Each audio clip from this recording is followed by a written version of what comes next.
Okay, we are now recording analytical model analysis. I want to start by just looking at the greatest slide of all times, which is this one, which is about the process of changing the coordinate system from the physical space to the model space in order to have simpler single degree of freedom harmonic oscillators that we can solve, and then we can recast it back, transform it back onto the physical system, where we have all our physical information about mass and stiffness. And this is basically how we are going to do. So this is the procedure we are going to use for all the tutorials. So all the tutorial questions and the exam questions as well, of course, they are based on this slide. So if you know what's going on at every step, it's going to be very easy. Of course, as you might imagine, the exam is only, well, you have 4 hours, but the exam is 2 hours only. And this is quite a long question. So this is quite a long procedure, especially if you have to do it by hand. So at the exam, I will not be asking for the full procedure, but I might be asking you for step 4, step 5. No, not step 4, step 5. I will say, find the model mass and stiffness matrices of this system. I will not ask you to solve everything.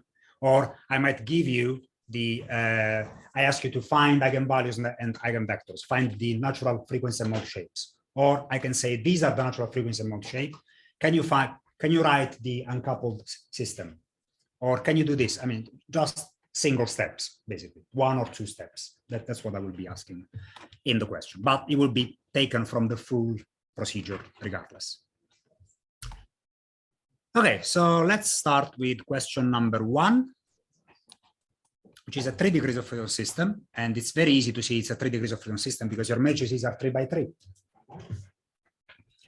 So we have a fixed shaft supporting 3 rotors. This is rotor with mass moment of inertia I.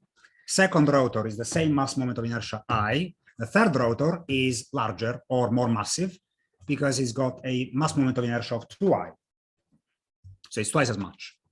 Whereas the stiffness of the shaft, we have the same shaft from here to here. Then at some point, this might be a stepped shaft. So we have 2K of stiffness on this part only. That means we might have a stepped shaft at some point. So this part here might be thicker or of a different material. So we already know the frequency matrix and the modal matrix. So these are the first, second, and third natural frequencies of the system squared. And so this is 0.619 K over I. That's the frequency. Well, the frequency is the square root of this, 0.619 K over I. That's the second natural frequency. This is the third natural frequency. And each of them have associated eigenvectors, sorry. So this first column of the modal matrix is the first mode shape associated with this frequency. The second column is the mode shape associated with this frequency, and the third column is associated with this frequency, this natural frequency. So we are tasked to use the orthogonality conditions to verify that the second and third mode eigenvectors are valid. That means check, basically, that the eigenvector 2 and eigenvector 3 are orthogonal to each other. Now, as I told you, they are not in general orthogonal to each other because this is not an eigenvalues problem, it's a generalized eigenvalues problem. That means we have a mass matrix that might be an issue. So since the mass matrix is not the identity matrix, these things are not in general orthogonal, but they are always orthogonal given the weighting of the mass matrix or the weighting of the stiffness matrix. That means, let me write it down. So this is analytical modal analysis. And this is question 1. So these are our system. So we have a rotor here.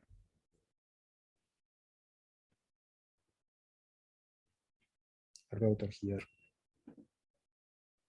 and a rotor here. Remember, this is 2k, this is 2i, this is I, this is I, this is k, this is k, this is k. Yep.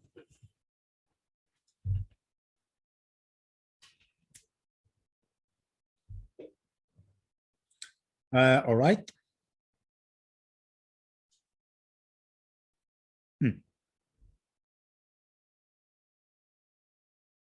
And so we want to find, let me write down the model matrix, which was here.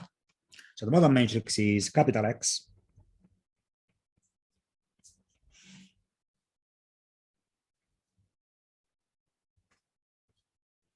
We have 1, 1.38, and 0.803. So see, this is scaled in such a way that the first element is always 1. It's just another scaling. It's not a very nice one. I don't like it. But that's it. That's what we have. Minus 0.89.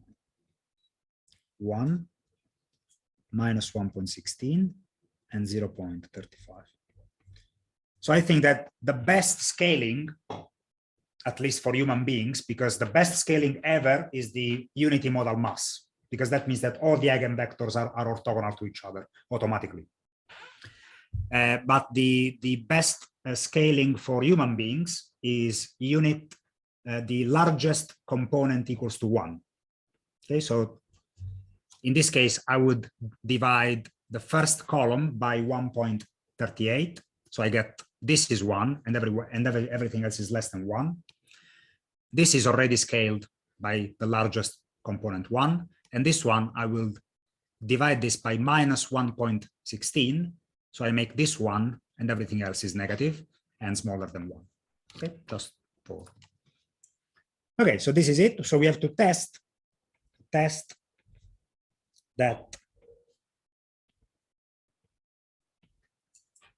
So test that eigenvalue 2 and eigenvalue 3 are orthogonal. So how do we test that eigenvalue 2 and eigenvalue 3 are orthogonal? We use the orthogonality conditions.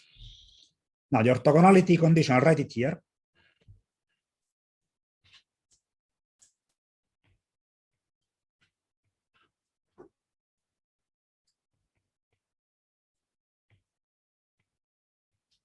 There you go. So this is basically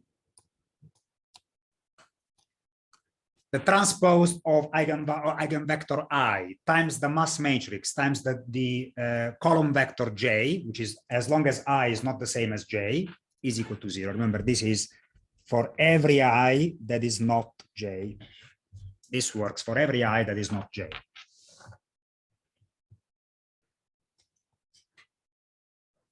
And so we have 2 and 3. 2 is not 3. And so we can apply that easily. Now, remember, we also have exactly the same. We have exactly the same for the stiffness matrix. Not that we care about it, because as long as one is tested, the other one is automatically found. But if you want, there's another one. Generally, we use the mass matrix because it's 99% of the times it's easier than the stiffness matrix for the calculations. So what is the mass matrix of this system? Well, we have 3 independent masses. And so the mass matrix is I to I. Is a diagonal matrix. So the motion of this mass does not impact with the motion of this mass or this mass. I mean, they are not directly connected in any way. They are connected via this stiffness, but that's normal. That's fine. So we have I. So the mass matrix is I to I, but you can also write it as I times 1, 1, 2. You agree with me? That's the same thing.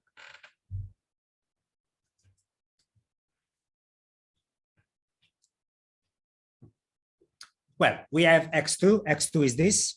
This one is x2. This one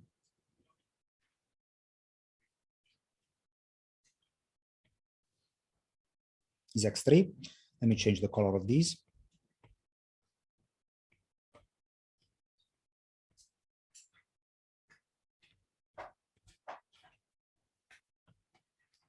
See, you have this is x2.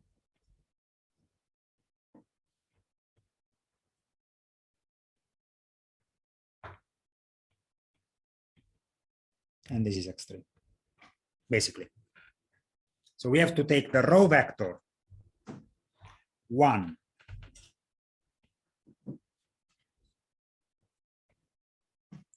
0.32 and minus 0.89, multiply this times the mass matrix, which is I times 1, 1, 2, and then multiply it again times the column vector 1 minus 1.16 and 0.35. Okay, and this is just a matrix multiplication. It's very easy.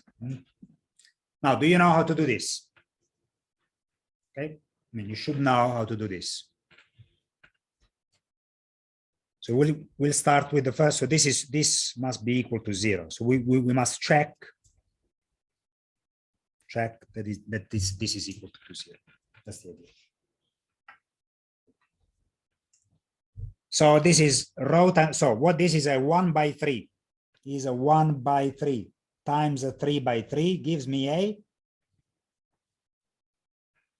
1 by 3 times 3 by 3 gives me a second. Come on, louder. 1 by 3. Okay, so I have a 1 by 3 times this again. And this must be equal to 0. So this 1 by 3 is row times column. So it's 1 times 1 plus this times 0 plus this times 0. And so this gives me 1. This is 0, 1 times 0 plus this times 1 plus this times 0. Very good. This gives me 0.32. And this is 1 times 0 plus this times 0 plus this times 2. So this is 1.78. So minus 1.78. Okay. That's it. And now we have a 1 by 3 times a 3 by 1. And this gives me what? A 1 by 1. And that 1 by 1 must be 0. So let's do this calculation. This is equal to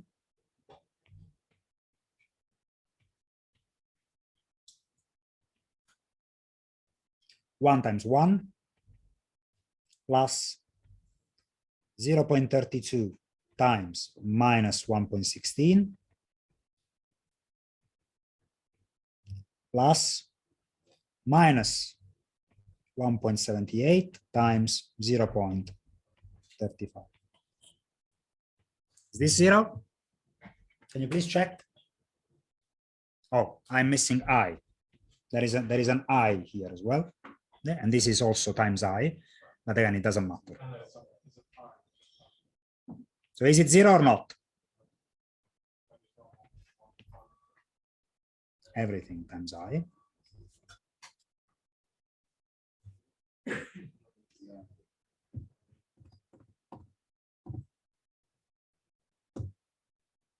Come on, anyone?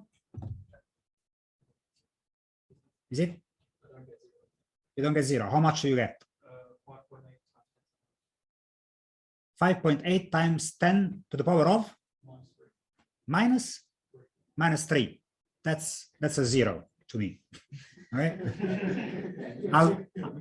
I'll take that as an absolute win. That's a 0. Okay. Why are we not getting 0? Exactly 0.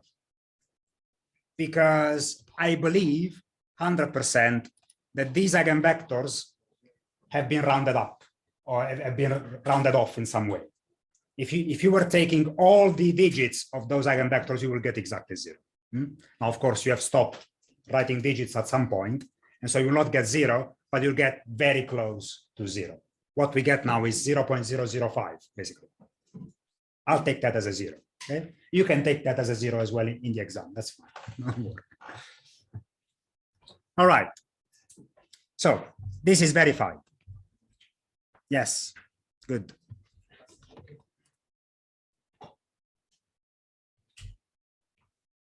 So let's do part B. Part B says the system is at rest when an impulsive torque of 200 Newton meter second. What is that? Newton meter second. What are we talking about? Now I will ask you to go back with your memory to when we were doing 102 MAE. What is that? Newton meter second. I mean, it says there, it's an impulsive torque. What does it mean? What is an impulse? It's the integral of a force in time. That's what the impulse is. See, if you take the force, you multiply it times time, you get Newton seconds. If you get a torque, which is Newton meters, in time, that's Newton meter seconds. Okay? Let me give you the formula, because of course you only need the formula. So remember the principle of impulse and momentum.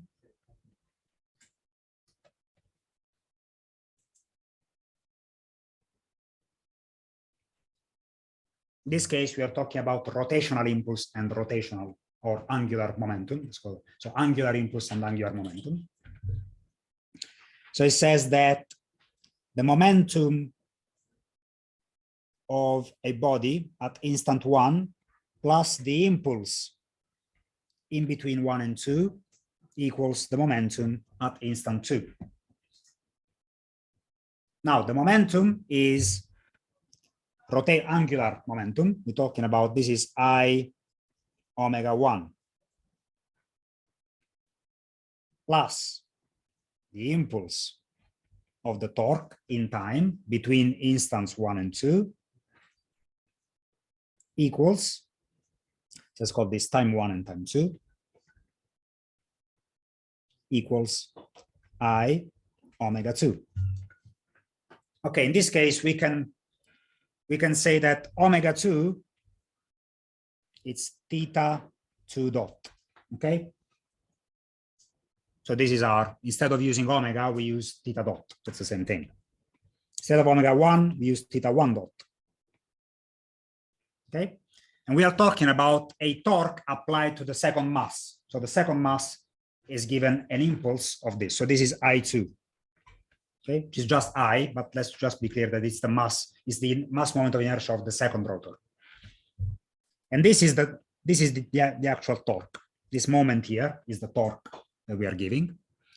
So what we are saying is that I'm giving you the entire integral. So this is in Newton meter seconds.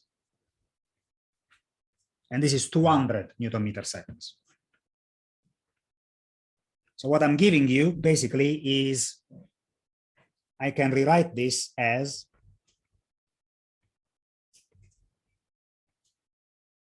I2 times delta theta 2 dot. Do you agree? Okay. And so this one is in Newton, is 200 Newton meter seconds. I2 is I.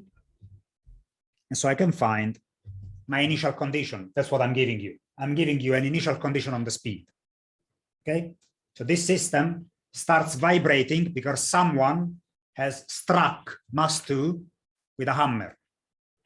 That's not a displacement initial condition. That is a velocity initial condition. So I can see the spike in the audio. I know exactly where I have to cut. I mean, that's the entire reason why you have this chuck thing going on. And that's the entire reason, because they keep rolling. When they say roll it, they start filming, and then they do chuck, so so they know exactly where to cut. Okay? They see the spike. Come on, guys, come on. Where have you been living all of your lives? Why is it I2 theta 1 rather than, oh, sorry, it should be theta 2 at time 1. You're right. Efia was pointing it out. This is theta 2, but this is theta 2 at instant 2. This is theta 2 at instant 1. Okay, because I'm using theta 2 dot at T2, and this is theta 2 dot at T1. So this delta theta 2 is in between two instants of time. And the first instant of time is before we struck it. So everything was 0. So what I'm giving you basically is theta 2 dot of 0. So this is our initial condition, equals the impulse J12 over I2, which in our case is 200 over I. So this is our initial condition. Initial condition. Of course, that's one initial condition. What are the other initial conditions? We need 6 initial conditions. In order to solve properly for the system, we need 6 initial conditions, 2 per mass. So we need the position of all the masses and the velocities of all the masses. But that's easy. So the positions of all the masses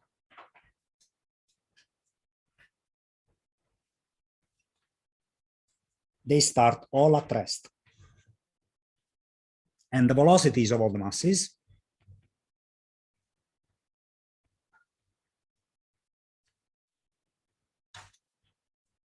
these are 0, and this is what we calculated now, 200 over I. Okay. Now this I is I because we were not given the mass moment of inertia of that mass. But if you were given a number, that would be a number. So don't worry about it. It's 200 over I. So these are our initial conditions, all of them. We need all 6 of them because we need to find A and B or A and phi for each mass. Well, for each mode, not each mass. Okay, so let's see what do we have here. Let me finish reading everything. So it's applied about to shut the center rotor, use the model analysis to obtain a general expression for the subsequent angular velocity of the center rotor. So we want to find an expression for theta 2 dot. How is the speed of the central rotor changing over time? From time 0 to infinity, basically. We have no damping in this case, so whatever we find, it will be going on forever. There is no dissipation of energy. And this is the solution. As you can see, it's very complicated, but we'll find it regardless very easily by just using model analysis. We are here, you are here. Assemble model matrix, we've done this. So all these things, these were given. Find the eigenvalues, these were given. Find the eigenvectors, these were given. Assemble model matrix, this was given. Model mass and stiffness matrix. We are at step 5. So we need to find the model mass and model stiffness matrices. To find the model mass, we need the mass matrix that we just found. But to find the model stiffness, we need the stiffness matrix. So we need to find that first.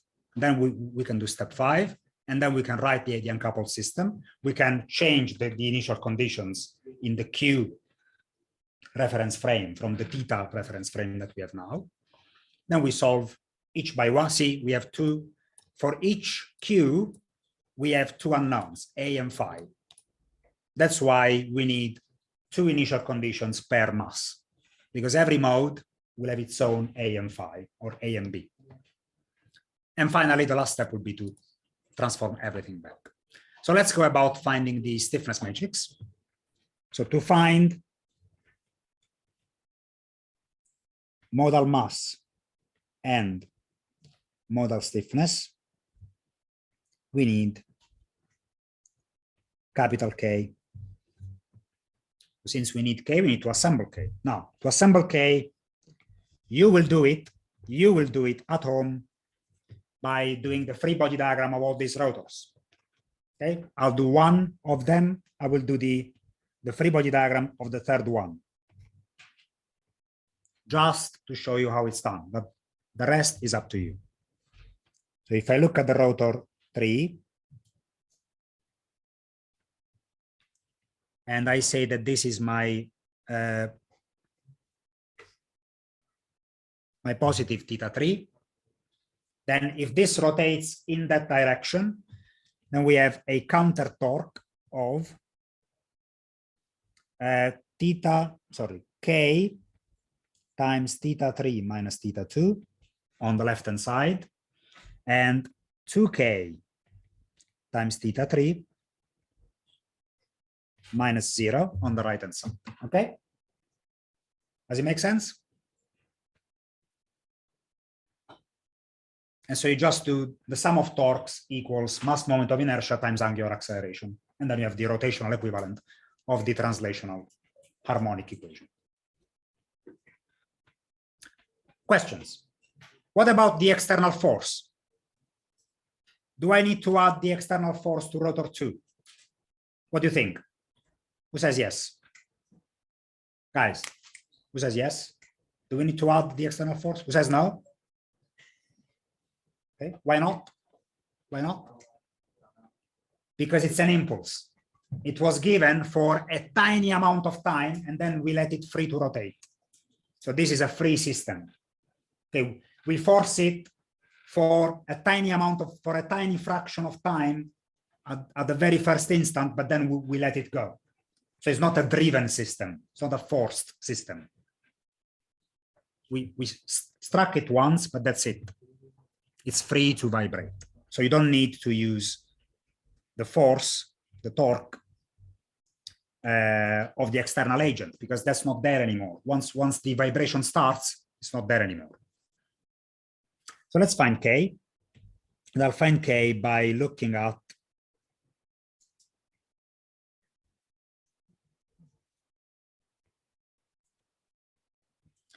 again, this is a 3x3. So K is how many springs? Well, in this case, how much stiffness is attached to mass 1? That's 2K.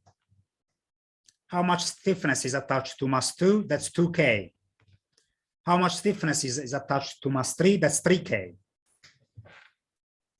So we have 2K, sorry, 2K, 2K, and 3K. Then I ask myself, how many stiffnesses are in between mass 1 and mass 2? There's only K. So that's minus K. How many in between mass 2 and mass 3? Minus K. And that's it. That's all you need.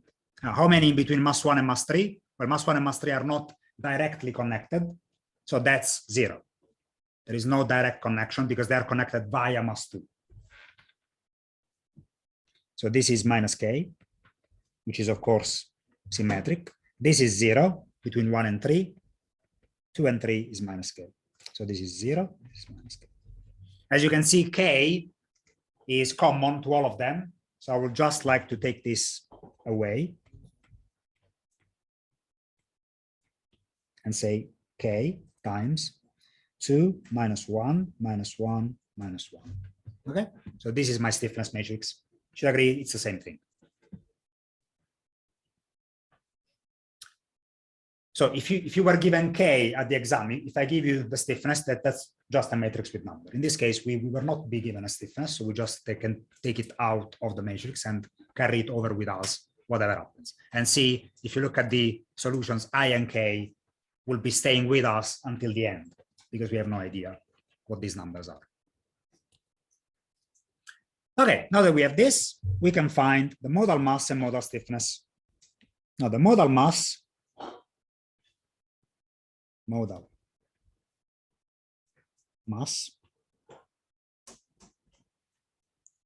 M with these brackets here. These brackets means that it's a diagonal matrix. This is equal to capital X transposed times M times capital X.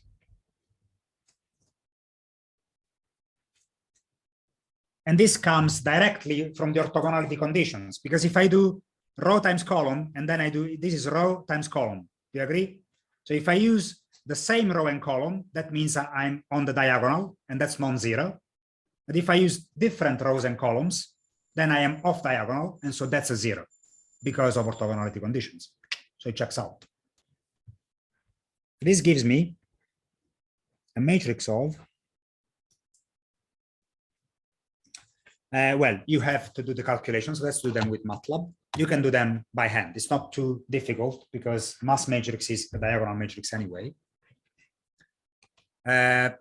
So we are turning a diagonal matrix into a different diagonal matrix in this case. Okay, I can just remove this. Don't allow. Don't allow. Thank you. MATLAB, where is it? There we go. So let's create the modal matrix, which is equal to 1. So we have 1, 1, 1, then 1.38, 0.32, 1.38, 0.32, and 0.1 minus 1.16. Guys, please check my data entry because it might be lacking. 0.83 minus 0.89, comma 0.3. Okay, that looks correct. Yes. Let's also put the omega squared. I'll call it omega 2, but it's squared. I can't call it omega squared, otherwise MATLAB does the calculation. And this is equal to, see, I will not be using k over I, so I must be very mindful. If you don't have k over I, you know that it's there. You can't tell MATLAB k over I because it won't understand it. As if you say k over I, MATLAB says, I have no idea what you're talking about. See, oh, sorry, not k and I. Yeah, it says unrecognized variable k, because of course, there is no k in your variables. So you must be mindful yourself of these things. 0.619. Oh, this is, you can do this by saying diagonal. So form a diagonal matrix with this vector 1.698 and 3.161. There you go. See, this is exactly what we have. Okay, so now we have the mass matrix, which remember it was I times 112. So this is the mass matrix I found earlier. That was 112. And my stiffness matrix that I just found is 2 minus 1, 0.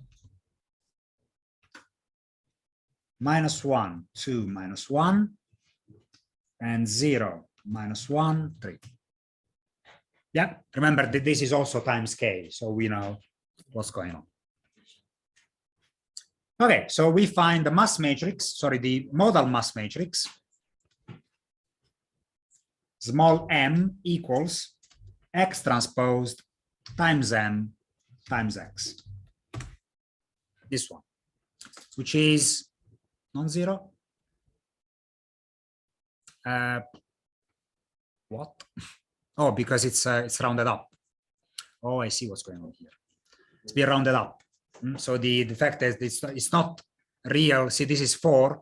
This is almost 0. This is almost 0, almost 0. So this issue is that because your x values are rounded. So since you have rounded, this is not a completely diagonal matrix, but you can take it as a diagonal anyway. So your mass matrix is 4.19. So 4.19 kilograms.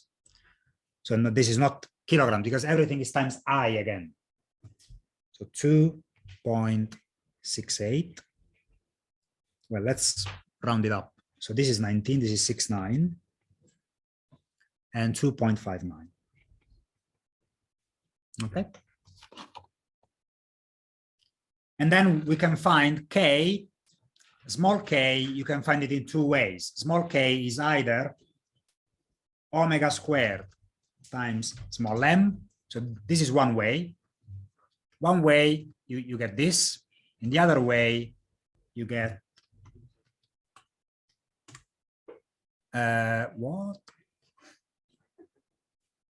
Oh, no mistake. There you go. So you see, it's almost the same. It's not exactly the same because once is using the again the rounded off vectors, but in this case, I believe it's best if we use the definition, because in doing this, we are carrying over the mistakes from M. Okay, so if you find it that your M is not quite diagonal in MATLAB, then use the definition to find K. Again, it will not be quite diagonal, but almost. So I will write it down. So small k, modal stiffness.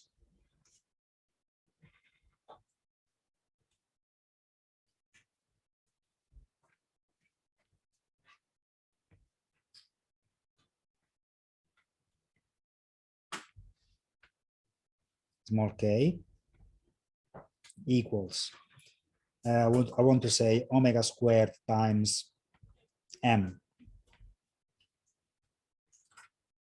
which is equal to x transposed times k times x equals 2.77,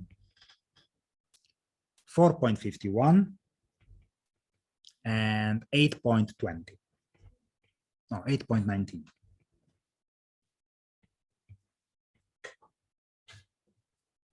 Okay, so we have, in the end, we got this. Remember that the mass matrix must be multiplied times I, because in MATLAB we couldn't put it, but it must be I, and the stiffness matrix must be times K.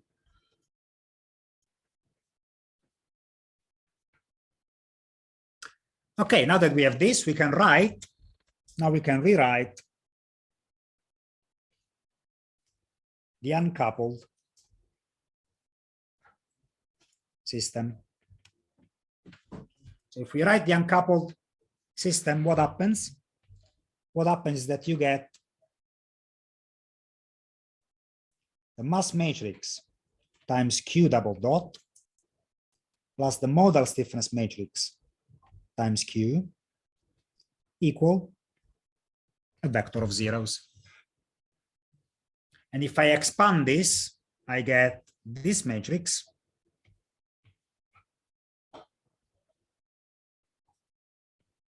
times Q1 double dot, Q2 double dot, Q3 double dot, plus this matrix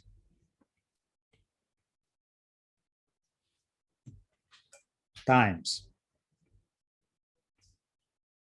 Q1, Q2, Q3 equal 0, 0, 0.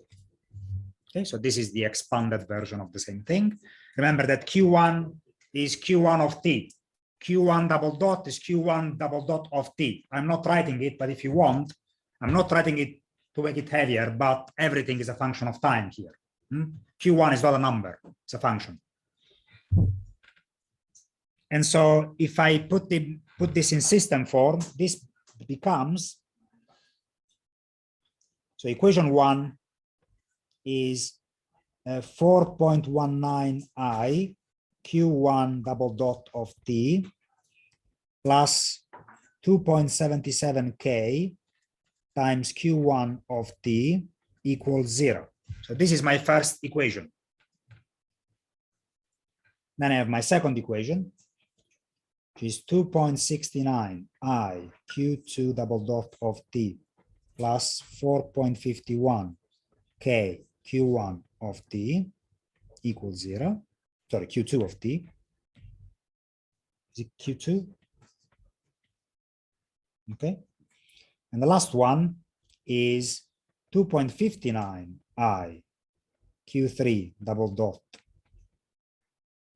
of T plus 8.19 times K Q3 of T equals 0. Now look at these. Lo and behold, these things are single degree of freedom systems of undamped free systems. Very easy. Very easy. Very easy, such that with the initial conditions that we have, I need this and this to solve the first one. I need this and this to solve the second one. I need this and this to solve the third one.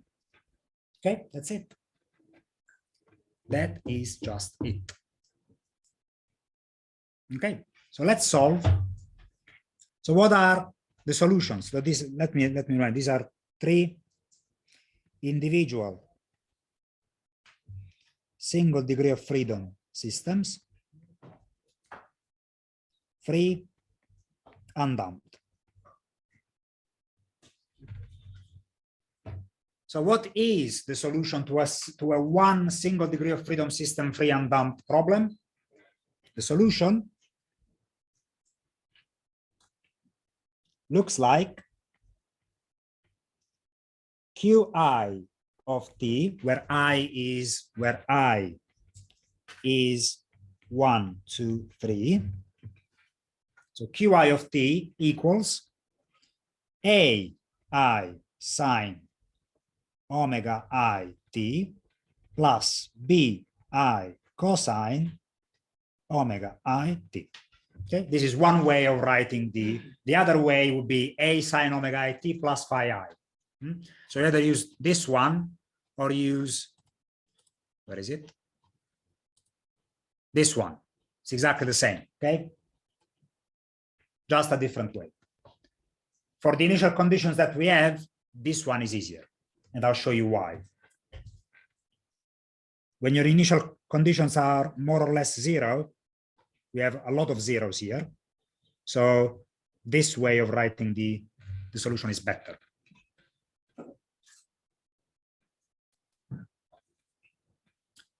Okay, so let's solve Q1. So Q1 of t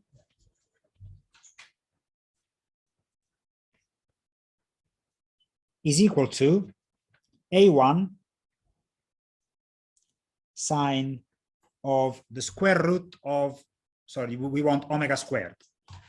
Remember omega squared is this, omega squared. So if we take the first element of omega squared, and we take the square root of this is the radians per second frequency of dot. So this is what omega 1 is 0. I lost it again. Here. No, where was it? MATLAB. There you go. Oh, 0.7868. See, 0.79 says here. So let's use 0.79. And of course, remember in MATLAB, we didn't have k over I. So this would be 0.79 times the square root of k over I. Remember this omega squared is k over I times this. If I take the square root of the first element contains k over I. And so I must add here the square root of k over I times t. And that's the same with a cosine.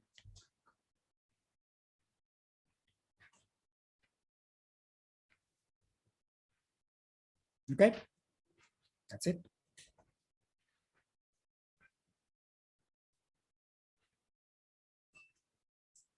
But we also know that Q1 of t, sorry, there I'm missing the cosine. Should be cosine.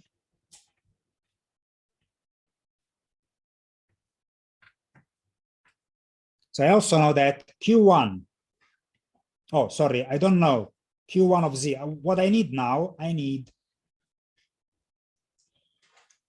initial conditions, Q1 of 0 and Q1 dot of 0. Do I have them? I don't have them. I have theta 1 of 0 and theta dot 1 of 0, and they are not Q1 of 0 and Q dot 1 of 0. So I'm missing a step. See, after this, after writing the uncoupled system, I went straight to solving it. But I missed initial condition to model coordinates. So don't do as I did. Okay, don't skip your steps, because now we have to do step 7. Okay, that's what I was missing. So I need initial conditions. I figured it out because I got stuck here. I don't have any Q1 of 0 and Q1 dot of 0. I have to figure them out first.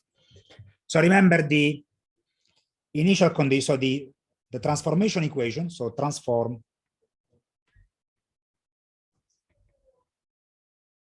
initial conditions from theta to Q. So remember the transformation equation is theta of t equals x times Q of t. This is the essence of modal analysis. This is what we did in the first place to decouple the system, to diagonalize the matrices. And so I need to find, I know these things, I know this, I need to find this. So what I'll do is Q of t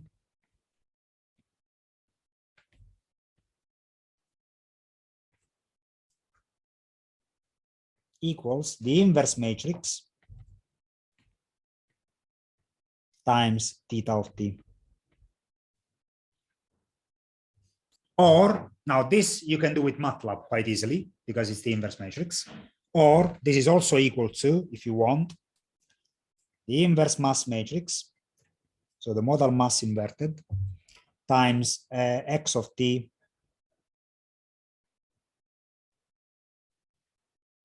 times n.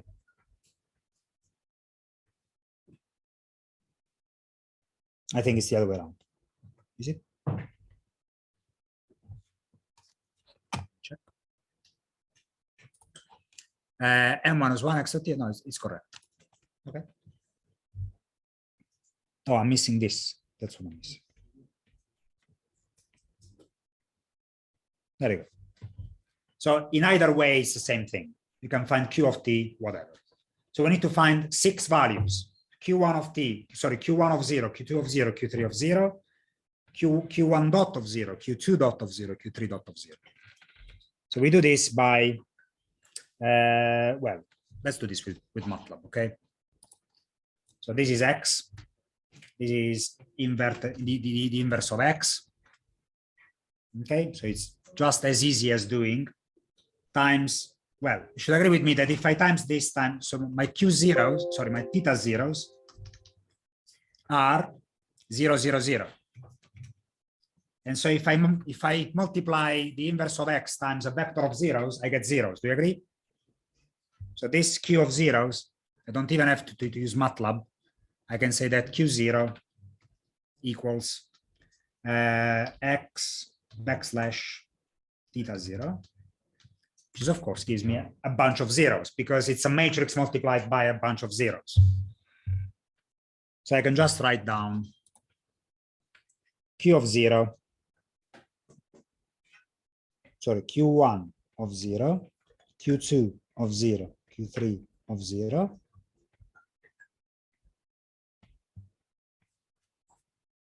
They're equal to a bunch of zeros.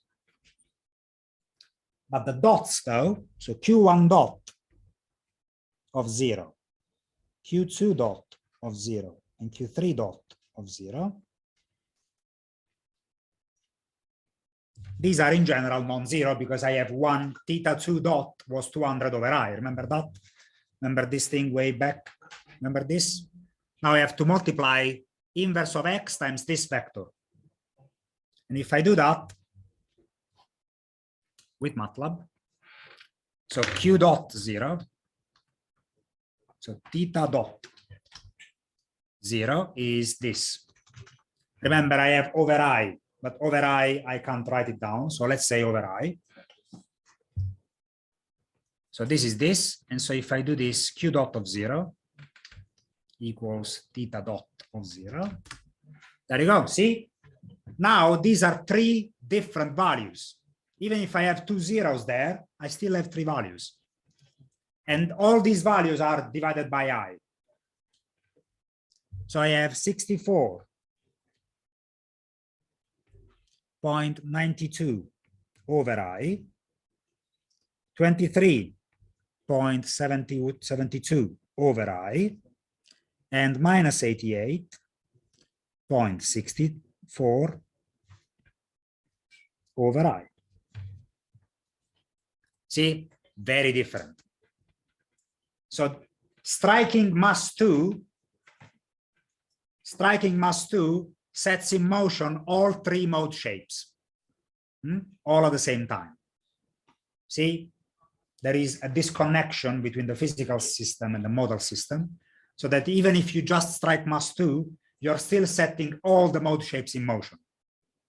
And now you can see that for some reason, well, sorry, for some conditions, sometimes if you struck mass 3, you can make some of these 0.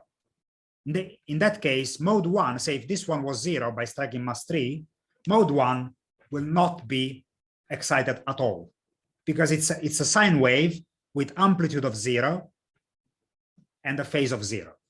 And that means it's a straight line that stays at 0. So in that case, there might be some conditions, some initial conditions that only excite one mode or two modes or not all the modes. Whereas in general, you can never tell because you have to do this transformation first. Now, in this case, I know that, yes, see, the sine part is always 0, but the cosine part is always non-zero because the A1s will come from here and the B1s will come from here. Let's try that. So Q1, if I do Q1 of 0, this gives me A1 sine of omega 1 0 plus B1 cosine of omega 1 0. You agree? I just put t equals 0 in my equation. Omega 1 is this long ass number that I'm not writing down, but it doesn't matter. And so that means that this one is completely 0 because sine of 0 is 0, but cosine of 0 is 1. And so what I'm telling you is that B1 is 0. All the B1s are 0. See, Q1 of 0 is 0, which is also equal to B1. And so that means that B1 is 0. And by extrapolation, I do the same. So I also know that B2 is 0 and B3 is 0. That's it. I found B1, B2, B3 because it's always the same thing. I'll just have to change Q1 in Q2 and A1 in A2 and omega 1 in omega 2, but it doesn't matter. It's the same. Because sine of 0 is always 0, cosine of 0 is always 1. Now let's find what happens to the A's.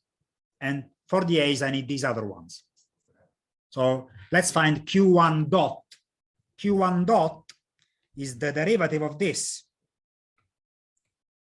Again, looks complicated, but it's not. So the derivative of this, Q1 dot of 0. So let's do Q1 dot of t first. We have the derivative of sine is cosine. And so we have omega 1, A1 cosine of omega 1t minus, because the derivative of the cosine is minus sine, omega 1 B1 sine of omega 1 t. Remember, omega 1 is this long ass number that I'm not writing down. Okay. And so look, what is Q1 dot of 0? Let me remove this because we don't need it anymore. So Q1 dot of 0 means omega 1 A1 cosine of 0 minus omega 1 B1 sine of 0. Again, this goes completely away. Also, it goes completely away because B1 is 0 anyway, but it goes away for two reasons. And this one, cosine of 0 is 0. So sorry, cosine of 0 is 1, so it goes away again. So I get that this number here, which was this,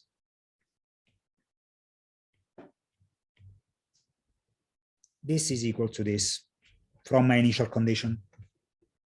And I can find A1. How much is A1? A1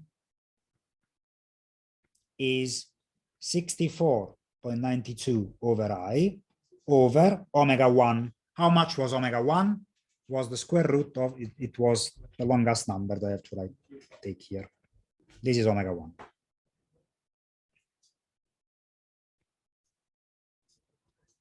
Okay. That times this, yes, divided by this.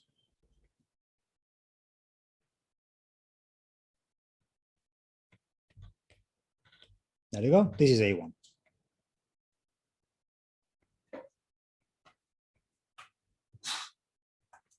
Am I missing anything? I don't think so.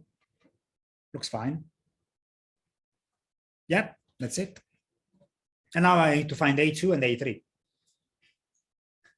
But that's quite easy because A2, I mean, it's the same thing. So A2 would be Q2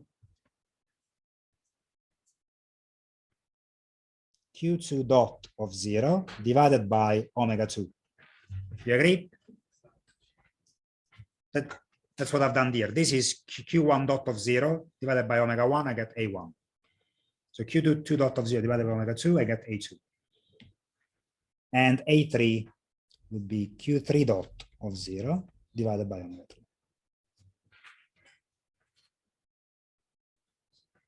3.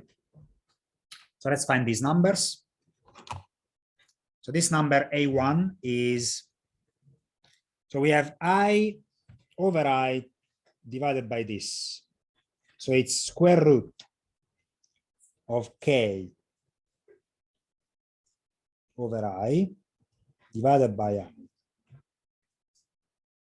Is it correct? Yes. And this is 64.92 times 0.79. Do you agree?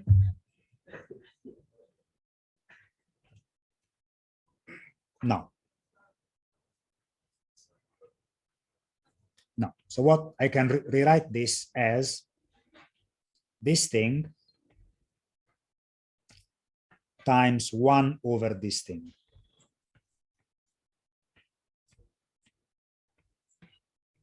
Okay, so that was incorrect, what I wrote earlier. So I have to do 64.92 divided by 0.79. 82.18. And this is divided by, so I squared, this is the divided by square root of Ki. Okay, that's the idea. Okay.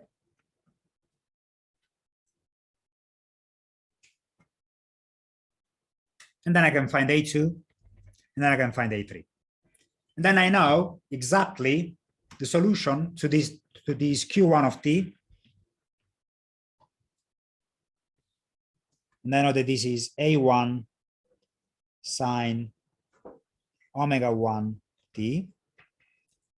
Q2 of t is A2 sine omega 2 of t.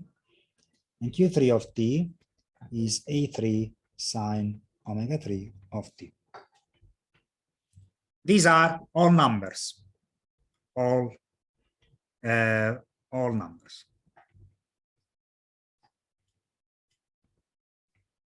That means we know everything about these. So finally, we also know Q1 dot, Q2 dot, and Q3 dot, because the final thing is that we wanted theta2 dot. Okay, so we wanted to find how is theta2 dot. So we can start by finding theta2, and then we can take the derivative of dot, or we can find theta. Remember that since we know that theta is x times q, then also theta dot is x times q dot. Since it's easier to differentiate the q's rather than the thetas, because the thetas are long, the q's are short. So I will also find q1 dot of t, which is omega 1 a1 cosine omega 1 t. Q2 dot of t is omega 2 a2 cosine omega 2 t. Q3 dot of t omega 3 a3 cosine omega 3 t. And finally, I use this one. Now I use this. I want to find theta2 dot. So I can find all the thetas. But instead of finding all the thetas, I'm just finding theta2 dot. So how do I find theta2 dot? So ideally, theta1 dot of t, theta2 dot of t, and theta3 dot of t are equal to the big ass modal matrix, which was way over here.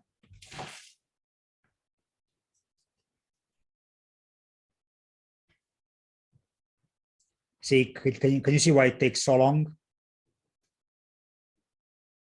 And can you see why I will not be asking for everything at the exam?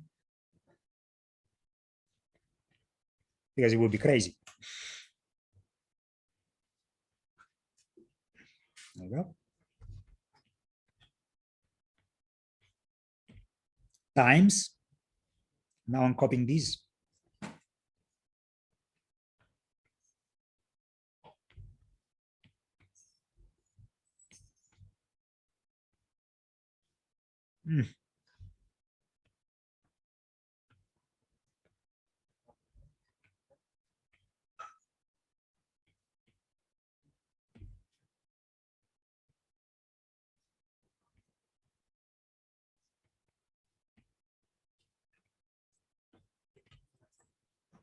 There you go.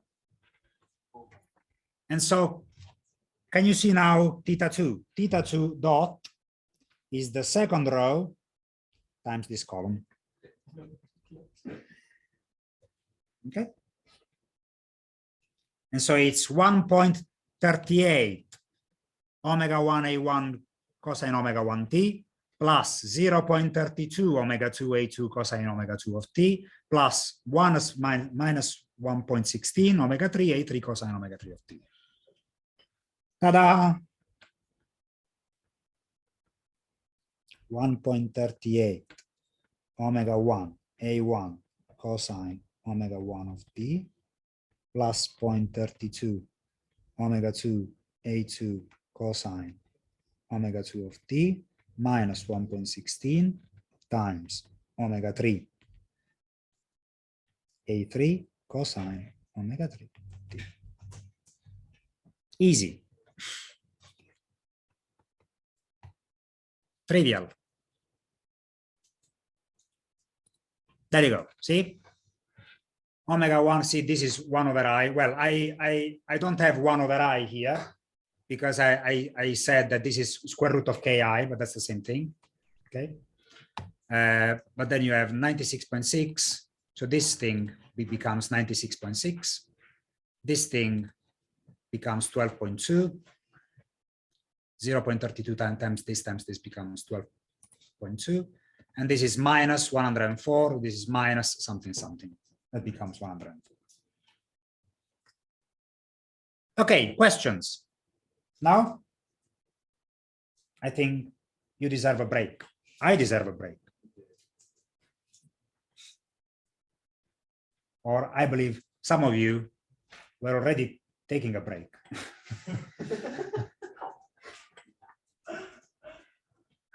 What about the online students? Did I hit you all with my sleeping darts?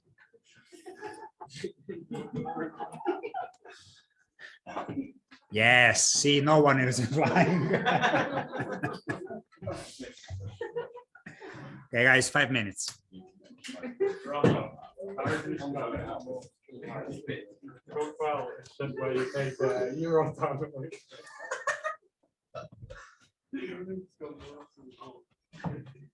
Sorry, why? Why is B10 again? Let's see. Look at this. I'm not sure if you're serious or not, but I'll tell you anyway. B1 is 0 because if you substitute the displacement natural frequencies, so the displacement initial conditions, that the Q1 of 0 is 0, but Q1 looks like this. Sine of 0, this everything goes away here, and cosine of 0, just cosine goes away here. So this thing is equal to this, which is 0. So B1 is 0. Okay? Yes. Because if it's forced, it's forced, that's a continuous force that goes on. It wasn't at time zero, it was at steady state. That means after everything has subsided. Okay, so that's not time zero. That's a generic time that we choose after everything has settled down. This would be next question.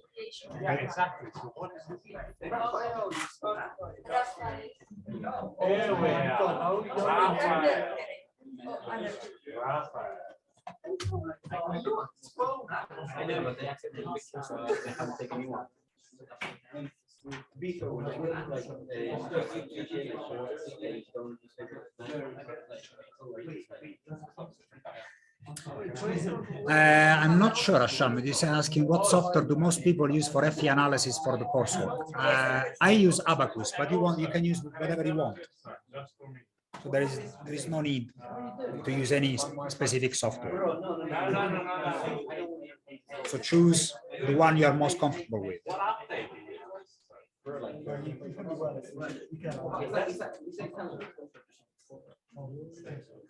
I was reading it. Spanish. Spanish. Wait, I have to do the emoji.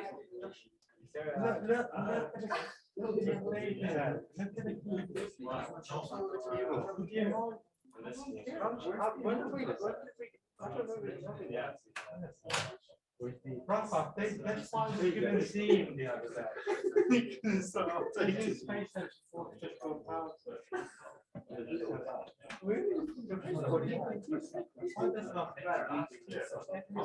Oh, shit.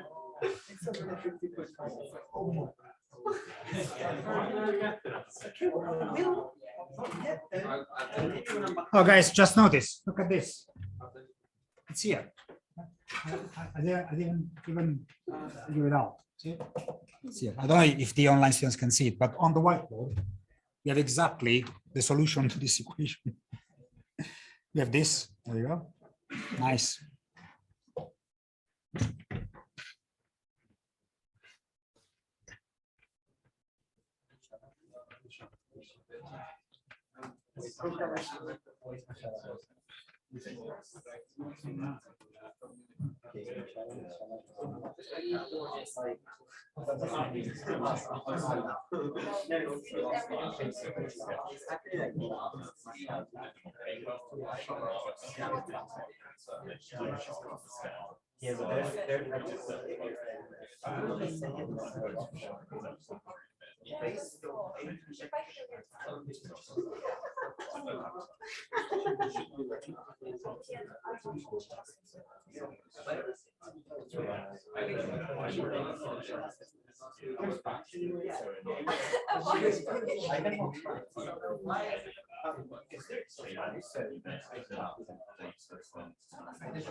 Were there no professors of university? That's not how it works. Well, there must be. Yeah. It's 20, I believe. I'm waiting for 20 submissions.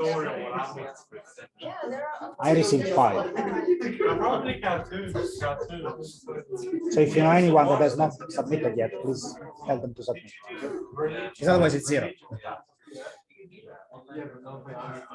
Yeah, but they used to have cartoons on Christians dividing the world.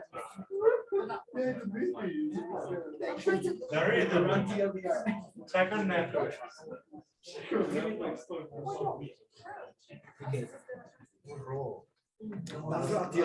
All right, let's resume.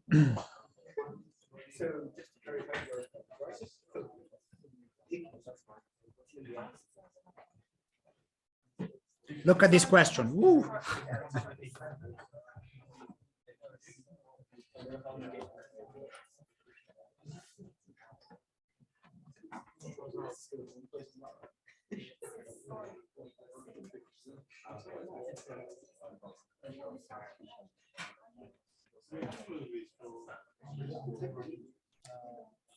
How do you know? You just haven't watched it.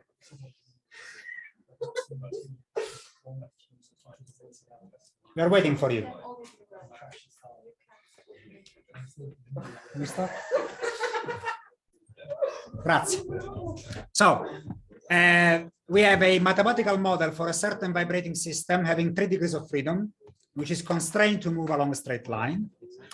Maybe assume that the damping existing in the system is distributed in a manner similar to the stiffness. That means that we have proportional damping, and it's proportional to the stiffness matrix. That means C, capital C is beta times K. Remember that when we did damping models. Let me do this question 2.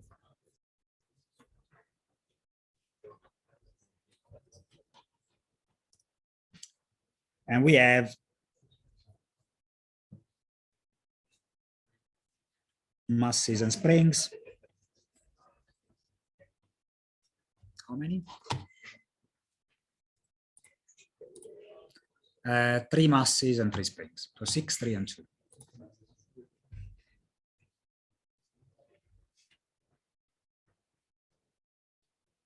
And this is K1, K2, K3. So we are given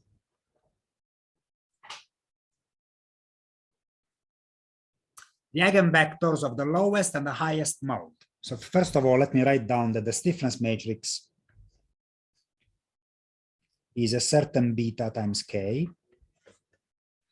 And the first and third mode shapes, so the columns, the first column is 1, 2, 3. And the third column is 1, minus 2, 1.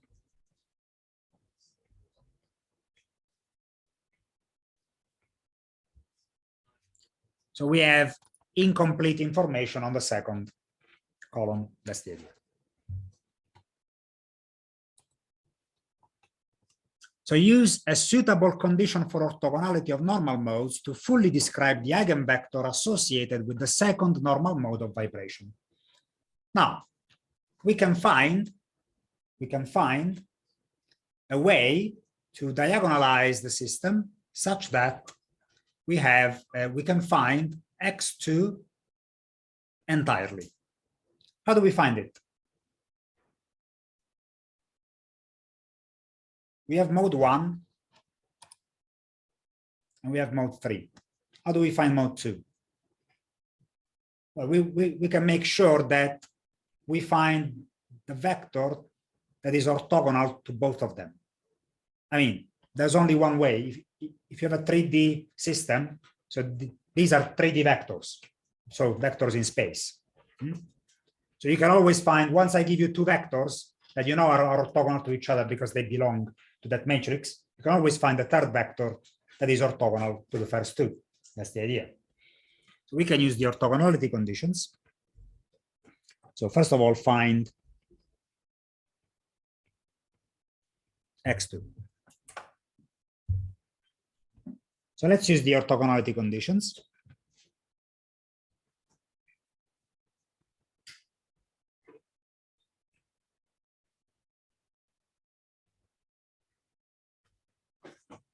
To find. So we know that x1 transpose times m times x2 equals 0. Do you agree? This is one equation. Looks complicated, but it's one equation, it's one algebraic equation. Let's call these 1a,b. Okay.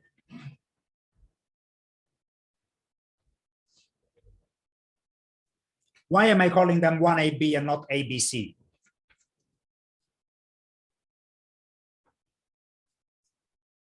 Because they are the same up to a scaling factor. So I am choosing the scale factor that makes the first element 1. Okay, I can do that. see, if I call these, say, CAB, if I divide everything by C, I can find, and I call this thing, I call it A, this thing, I call it B, and this is 1. I mean, it's the same thing, okay? I'm not doing much. They are the same eigenvector, just scaled differently. And that's why I don't need 3 equations. I need 2 equations. What's the other equation? So this is 1 and 2. It should be 1 and 3, sorry. Oh, sorry, it should be 1 and 2. What's the other equation? Well, I've done the orthogonality with 1. I need the orthogonality with 3. So I can either do x3, t, m, x2, but I can also do x2 and x3. I mean, it doesn't matter which one goes first, because as long as I is different from j, that still works. And 3 is different from 2, and 1 is different from 2. And this is equation 1. This is equation 2. And that's it. So let's check. I'll show you equation 1. You can find equation 2 on your own. So equation 1 looks like this. It's 1, 2, 3 times the mass matrix, which is 632, times 1AB equals 0. That's equation 1. And equation 1 is, so this equals 1 times 6 times plus 1 times 0 plus 1 times 0, 2 times 0, sorry, 1 times 0 plus 2 times 3 plus 2 times 0, sorry, 3 times 0, and this is 3 times 1 times 0 plus 2 times 0 plus 3 times 2. There you go.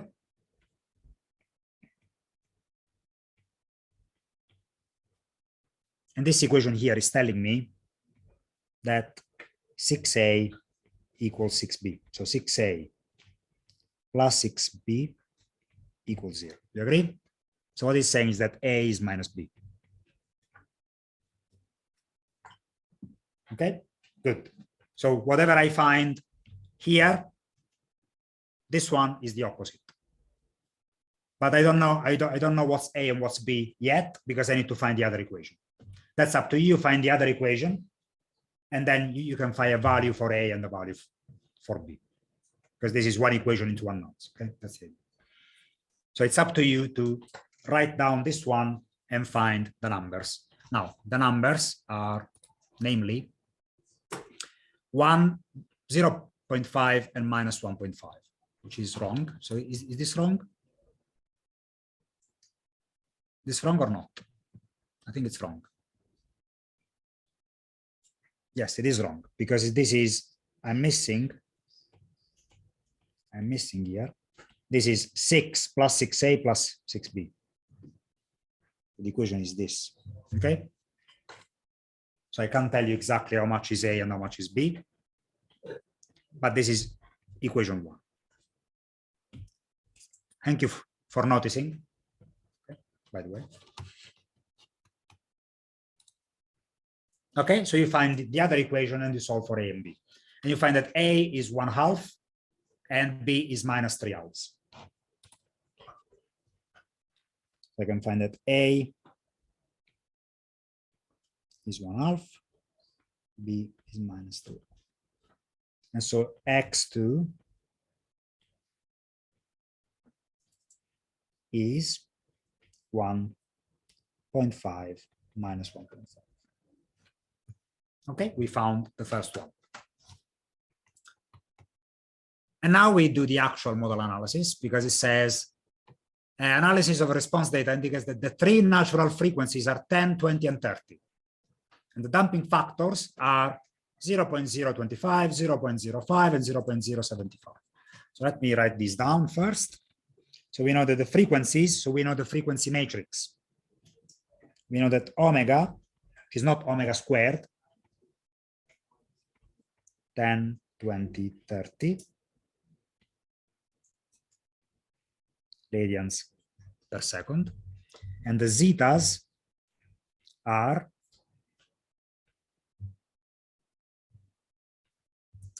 0.025, 0.05, and 0.075. You see the damping goes up with the mode shape. So this is what we know. These are damping ratios, so they have no units. This is omega, so it has radians per second. So this is not omega squared. We can make it omega squared if needed. Okay, so let's find. We also have three forces, and as you can see, they have the same frequency, but they also have different amplitudes. One is 6, 6, and -6. So it's the same amplitude, but one of them is applied in the opposite direction than the other two. So I'm driving mass 1 and mass 2 with the same force. Mass 1 and mass 2 are driven with the same force, but mass 3 is driven with an opposite force and the magnitude of 6 newtons. At 30, which is 2 pi omega. Sorry, it's 2 pi f, which is, we are driving it at the third natural frequency, basically, okay? This is the 30 that is here. That's also omega. So we are driving at exactly the third natural frequency. That means we are expecting huge vibration, huge displacements, even if you only have 6 newtons. Okay, let me write them down. We have the forcing vector f of t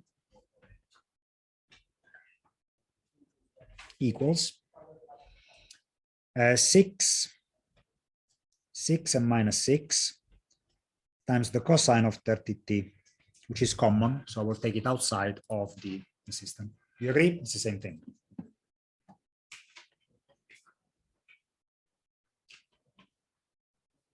Okay, so now I can write my system doesn't have the stiffness information. So I don't know the stiffness matrix. Can I find the stiffness matrix, the modal stiffness matrix? Yes. So I have the mass matrix, which is this 632. I have the modal vector, which is now this A and B are numbers that were given here. So the modal matrix is given. And so I can find the modal mass matrix. I have the frequency matrix. I square it to find the actual frequency matrix. Then I can find the modal stiffness matrix by omega squared times m. Okay, I can do that. So let's do that. So first, remember that m is 632. From here, I find modal mass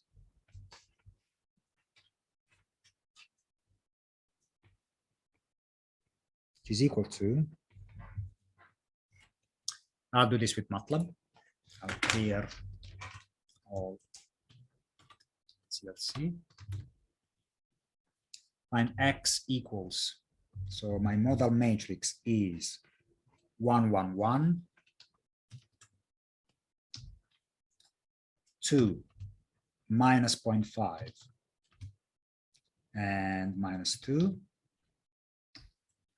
and 3, minus 1.5, and 1. Okay. Mass matrix is the diagonal matrix given by this vector here of 632. So the modal mass matrix is x transposed times m times x. There you go. Oh, yeah, again, we have this issue here because the modal vectors were truncated versions. Okay, is it? It's probably not correct. Oh, this is not minus 0.5. So first of all, this is wrong. This is plus 0.5. So I have to recalculate this. Oh, yes, this is wrong. So it's not, the vectors were correct. It was my mistake of a minus sign. So the modal mass matrix is 36 kilograms, 11.25 kilograms. and 20 kilograms.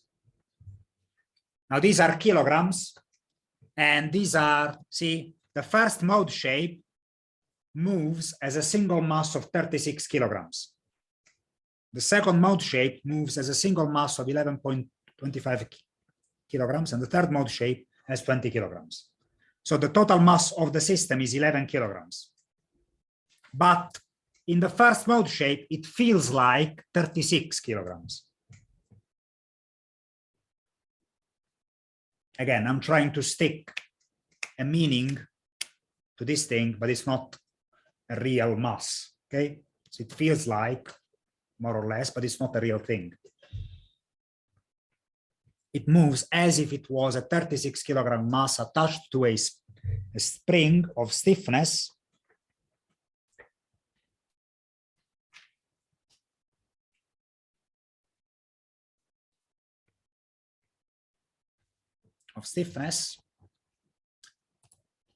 so the omega matrix is the diagonal matrix given by the vector 10, 20, 30. So the omega squared matrix is just omega squared, element by element. So 100, 400, 900. And so that means that the stiffness matrix, modal stiffness, is omega squared times small m. So 36 kilograms attached to a spring of stiffness 3,600 newtons per meter.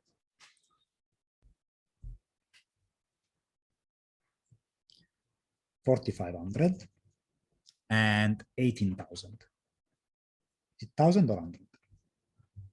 1,000. Okay. That's good. That's good. So now we can write the system, the single degree of freedom systems, and the single degree of freedom systems are, remember that also C, the C matrix is beta times K, but it doesn't matter because we have zeta. So remember that the single degree of freedom systems are Q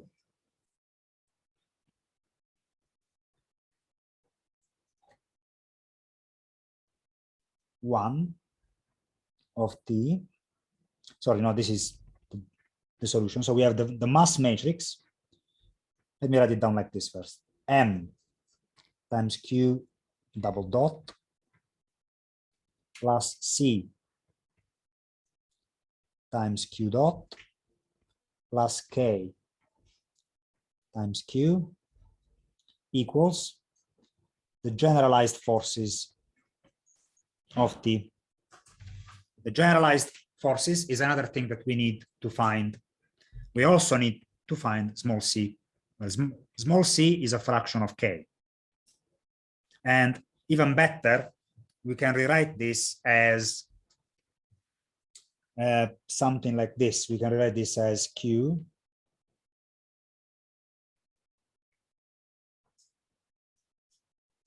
plus 2 zeta omega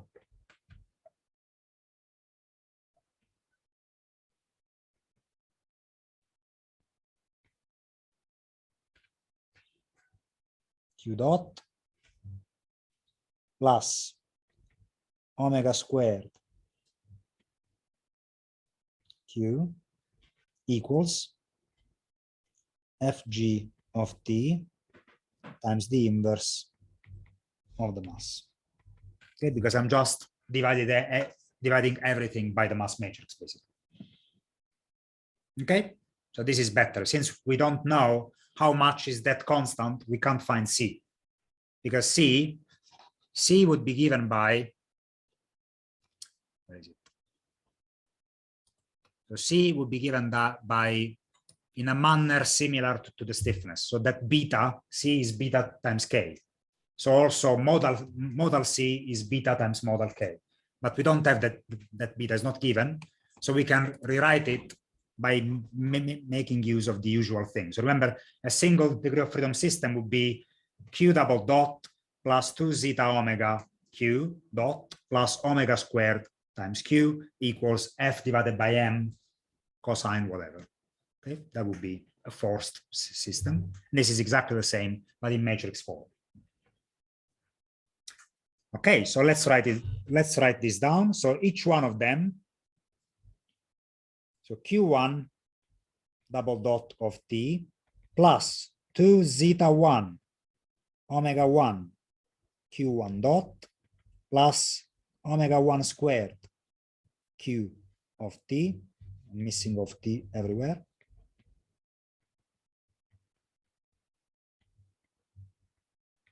equals, oh, FG I didn't find first, so let me find FG. Sorry, I forgot, I'll put it here. So FG of T, remember, is X transposed times F of T, which is very easy. It's just basically X transposed times F of T, which remember was 6, 6, and minus 6, basically. Which is 0, 18, and minus 12. See, look at what's happening. In the first mode shape is not excited. It's a free decaying thing. So in this way, by forcing mass 1 and mass 2 with 6 cosine and mass 3 with minus 6 cosine, we are not exciting mode 1 at all. So it's only the response of mass 2 and mass 3. Yes, mass 1, mode 1 and mode 3, mode 2 and mode 3. Because mode 1 will be decaying, so at some point we will not observe it anymore, but then we keep forcing mode 2 and mode 3 with 18 newtons and minus 12 newtons. So Fg of T is equal to 0, 18, minus 12. And this is also cosine 30t. Because yeah, I can't put it in MATLAB, but this also contains cosine of 30t. Because F of T contains cosine of 30t. Okay, so it just carries over in the multiplication. Okay, so if I do this, this is equal to 0. Look, 0. But this would be 0 divided by m. The second mode is exactly the same.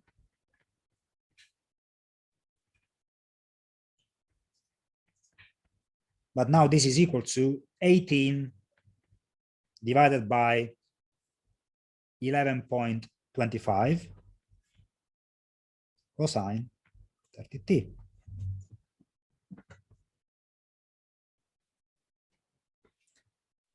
Let me put this, this should be 0 divided by 36, but it's also 0, so it doesn't matter. Just for completeness.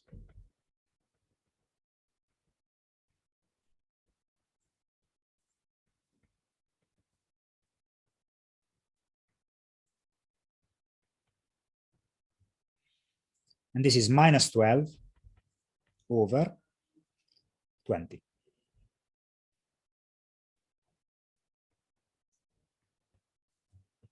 See, this is a free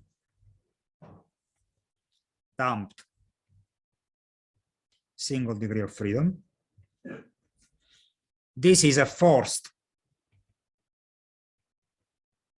damped single degree of freedom. And this is exactly the same. It's also forced damped single degree of freedom. So my solution would be the sum of one free damped thing and two forced things.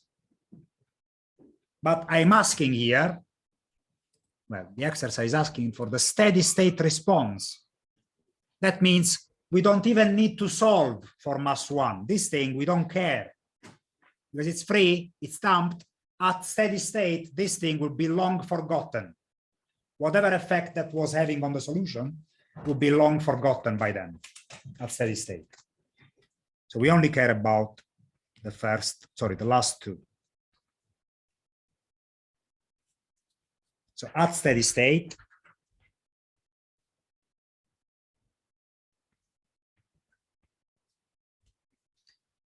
we only care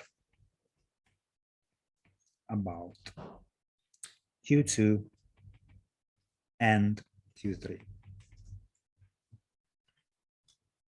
Because those are the only forced ones. Because those are kept forcing with a 30, with omega 3, 30 radians per second, which incidentally is also one of our natural frequencies. Okay.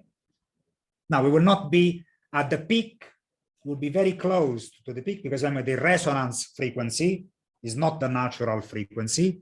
Resonance frequency, which is the highest peak possible that you reach, is omega n, which is the natural frequency, times 1 minus 2 zeta squared. So omega resonance 3 is omega 3, which is the natural frequency, times the square root of 1 minus 2 zeta 3 squared. Okay, in this case. Again, they are very close to each other, extremely close to each other, but they're not the same. So this is where the largest amplitude is reached, and this is where the natural frequency is. So if you have no damping, they are exactly the same. See, if zeta is 0, omega R3 is the same as omega 3. And that's when you spike to infinity. Okay, so let's solve these two. So how much is Q2 of t?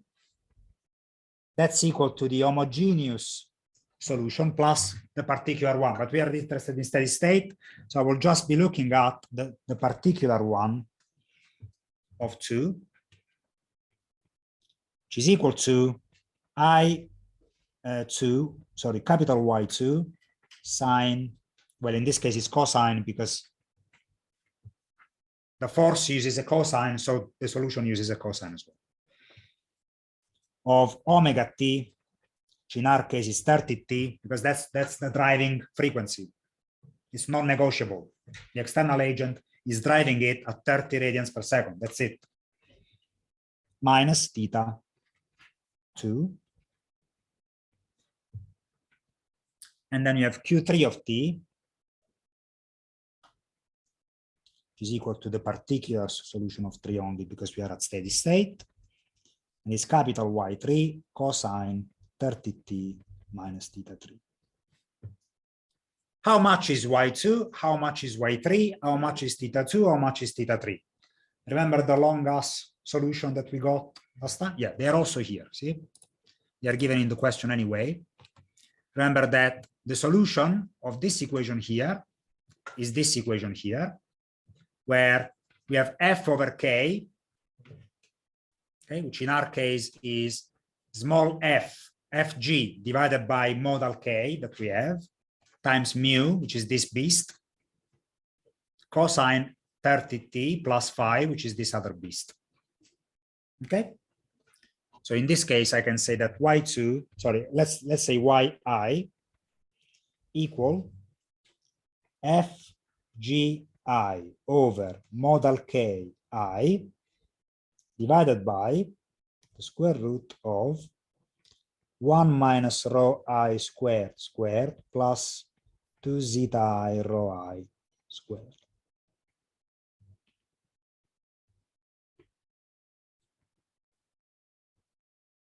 Where rho I is equal to 30 over omega I. Okay, in our case it's omega over omega I, but in our case omega is 30, non-negotiable. And theta I is the arctangent of opposite over adjacent.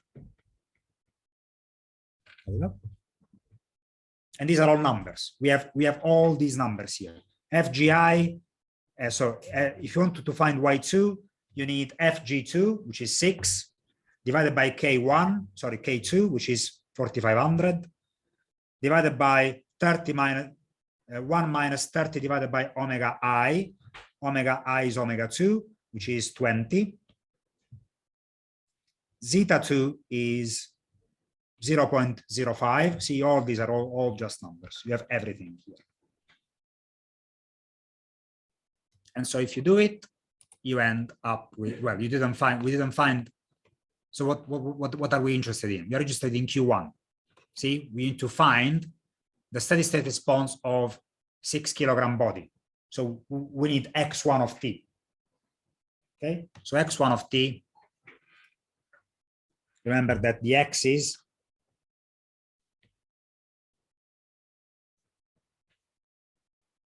are equal to capital X times the Q's.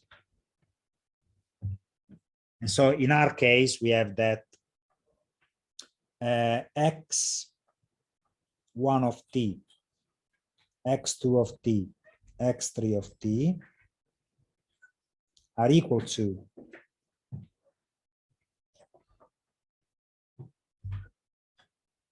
where is the modal vector? It's here. Sorry, the model matrix.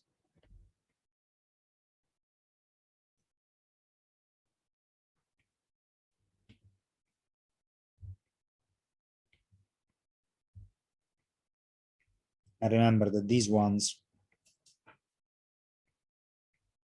were 0.5 minus 1.5. And this one is just these two.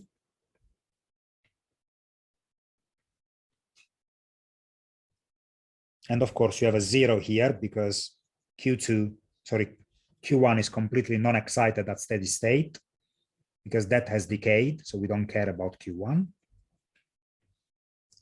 And so how much is X2 of T? Well, X1 of T. X1 of T is the first row times this column. So in this case, it's just the sum of y2 and y3, y2 cosine 30t minus theta 2, and y3 cosine 30t minus theta 2. So X1 of T equals capital Y2 cosine of 30t minus theta 1 plus capital Y3 cosine of 30t minus theta 3. Easy. Okay. Well, not overly complicated, definitely long, but still easy. Okay. Any questions? I don't think we'll have time for question 3, but it's basically more or less exactly the same. So just follow. See, just another combination of these things. See, Q1 is this cosine of 30t minus this cosine of 30t minus this. So it's just very simple. See, oh, this is 90 degrees. That's fine. What happens if you have cosine of something minus 90 degrees? What happens if you shift the cosine by 90 degrees? It turns into a sine wave. So instead of saying cosine of 30t minus 90 or minus pi divided by 2, I would say sine of 30t to simplify it. It's the same thing. Okay. Questions? Don't be scared. Or let me tell you what I intend to do for week 10 as well. Now, week 10, apparently, we have phase plane analysis for 2 lectures. I believe that's a bit too long for phase plane analysis. So I would like to compress phase plane analysis in week 10 into a single lecture and give you this dynamic analysis revision, so the past papers, on Tuesday. So we can have the tutorial on phase plane analysis on week 10. And so we do just nothing, basically, in week 11. So no lectures, no tutorial in week 11. So this will turn into self-study. And I will be giving you the coursework B feed forward session in that week as well. Okay, so I'll just use one of the rooms to give you the feed forward session. So effectively, you will be finishing not by week 11, but by week 10. Okay.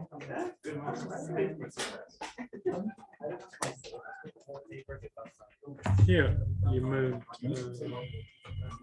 M, yeah. Yeah, I didn't move. I multiplied everything by m-1. But this didn't have M-1.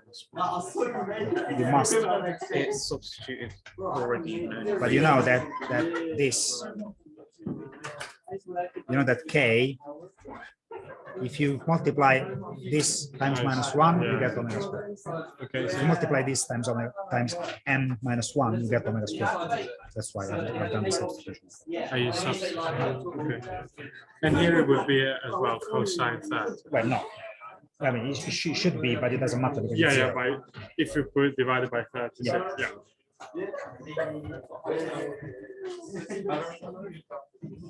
The research paper is the first author listed the one who contributed the most. There is most of the time, yes.